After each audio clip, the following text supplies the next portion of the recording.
আমরা আপনারা দেখতেছেন আমরা বিগত 8 দিন যাবত এখানে আমরা পড়ে আছি। আমাদের দাবি হচ্ছে, আমাদের দাবিগুলো হচ্ছে যে আমরা 20% বাড়ি ভাড়া চাই এবং আমরা 75 আমাদের কর্মচারী ভাইদের জন্য 75% উৎসব ভাতা চাই এবং আমাদের এই দাবিগুলো পূরণের জন্য আমরা 1500 টাকা মেডিকেল ভাতা চাই।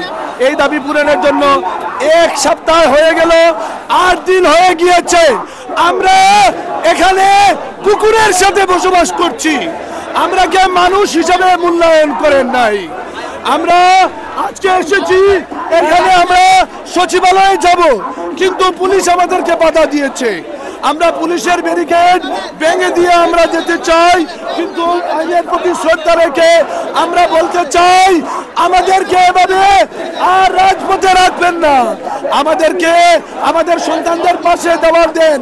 আমরা মাদ্রাসা স্কুল ছেড়ে আজকে আমাদের আন্দোলন, আমাদের এই 20% আন্দোলন, 1500 টাকা মেডিকেলের আন্দোলন এবং 75% কর্মচারী ভাইদের জন্য আমাদের উৎসব ভাতার আন্দোলন আজকে গণ আন্দোলনে পরিগণিত হয়েছে। আজকে দেখা গেছে সকল রাজনৈতিক দল একতাবদ্ধ হয়েছে। আমরা দেখেছি আগে বিএনপি ছিল না, আজকে বিএনপিও এসেছে। আমাদের সাথে সকল রাজনৈতিক দল একত্রিত হয়েছে। আমরা বলবো যে স্যার আবরার, আপনি আমাদের দাবি মেনে নেন অথবা আপনি পদত্যাগ করুন।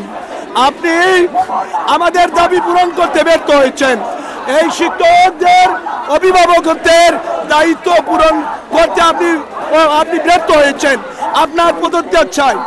মাননীয় প্রধান উপদেষ্টার কাছে আমাদের দাবি হচ্ছে যে আপনি একজন শিক্ষক মানুষ, আপনি চিটাগাং ইউনিভার্সিটিতে লেখাপড়া করেছেন, আপনি দয়া করে আমাদের কথাগুলো শুনে আপনি আমাদেরকে এই 5% প্রজ্ঞাপন বাতিল করে দিয়ে আমাদেরকে 20% আমাদের বাড়ি ভাড়া দিয়ে আমাদেরকে ক্লাসে ফিরিয়ে দিন, নতুবা এই দাবানল সারা দেশে ছড়িয়ে পড়েছে।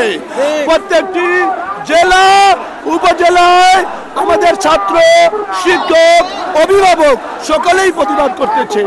আমাদের পক্ষে এই দেশের মানুষ একত্রিত হয়েছে, সকল রাজনীতিবিদরা একত্রিত হয়েছে। আমরা চাই আপনারা আমাদের এই সমস্যার দ্রুত সমাধান করে আমাদেরকে ক্লাসে ফিরিয়ে দিন, অন্যথায় আমরা প্রধান উপদেষ্টার কার্যালয়ে যমুনা ঘেরাও করব।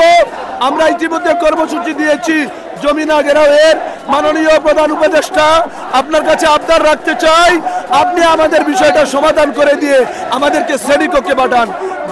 ধন্যবাদ আমাদের এই সাংবাদিকদেরকে।